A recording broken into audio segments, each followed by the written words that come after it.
দেশের অর্থনীতির চালিকা শক্তি রপ্তানি খাত, কিন্তু সেই শক্তির ইঞ্জিনে যেন টানা ৬ মাস ধরে চাপ। জানুয়ারি মাসেও কমেছে রপ্তানি আয়। সংখ্যার ভাষায় যা হয়তো সামান্য, কিন্তু অর্থনীতির গভীরে তার প্রতিদ্বন্দ্বী বেশ তাৎপর্যপূর্ণ। রপ্তানি উন্নয়ন ব্যুরোর সর্বশেষ তথ্য বলছে, চলতি বছরের জানুয়ারিতে বাংলাদেশ রপ্তানি করেছে ৪৪১ কোটি ৩৬ লাখ মার্কিন ডলারের পণ্য। বছরের ব্যবধানে যা কমেছে ০.৫০%, অর্থাৎ টানা ৬ মাসের মতো ঋণাত্মক প্রবৃদ্ধি। এই পতনের বড় অংশ জুড়ে রয়েছে দেশের প্রধান রপ্তানি খাত তৈরি পোশাক শিল্প। জানুয়ারিতে আরএমজি খাত থেকে আয় এসেছে ৩৬১ কোটি ৪৭ লাখ ডলার, যা গত বছরের একই সময়ের তুলনায় ১.৩৫% কম।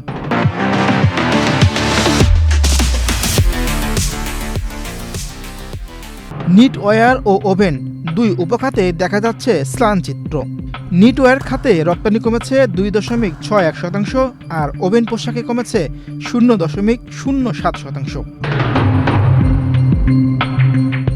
বিশ্ববাজারে চাহিদা সংকোচন, উচ্চ মূল্যস্ফীতি, জ্বালানি ব্যয় ও উৎপাদন খরচ সব মিলিয়ে চাপের মুখে পড়েছে এই শিল্প, যার প্রভাব পড়েছে উদ্যোক্তা থেকে শুরু করে লাখো শ্রমজীবী মানুষের জীবনে। এদিকে সব খাত যখন চাপের মধ্যে, তখনও কিছু খাত দেখাচ্ছে আশার আলো। হোম টেক্সটাইল রপ্তানি বেড়েছে প্রায় ৫%। চামড়া ও চামড়াজাত পণ্যে প্রবৃদ্ধি ৬.৩৪%।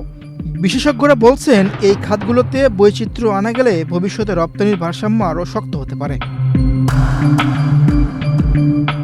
অন্যদিকে কৃষি পণ্যের রপ্তানি কমেছে ৬.৬৫%, যা গ্রামীণ অর্থনীতির জন্য একটি সতর্ক সংকেত। চলতি অর্থবছরের প্রথম ৭ মাসে বাংলাদেশ রপ্তানি করেছে ২,৮৪১ কোটি ডলারের পণ্য, যা আগের বছরের তুলনায় প্রায় ২% কম।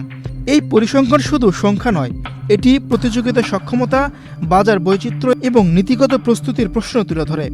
বিশেষজ্ঞদের মতে, এখন প্রয়োজন রপ্তানি বাজার বহুমুখীকরণ, মূল্য সংযোজন বাড়ানো এবং উদ্যোক্তাদের জন্য নীতিগত সহায়তা জোরদার করা। চ্যালেঞ্জ আছে, সন্দেহ নেই, কিন্তু ইতিহাস বলে বাংলাদেশের রপ্তানি খাত প্রতিকূলতার মধ্যেও ঘুরে দাঁড়াতে জানে। সঠিক সিদ্ধান্ত, সময়োপযোগী নীতি আর সম্মিলিত উদ্যোগ থাকলে এই পতনের রেখা আবারও ঘুরে দাঁড়াতে পারে ঊর্ধ্বমুখী প্রবৃদ্ধির গল্পে। মির হোসেন সরকার, বাংলাদেশ প্রতিদিন।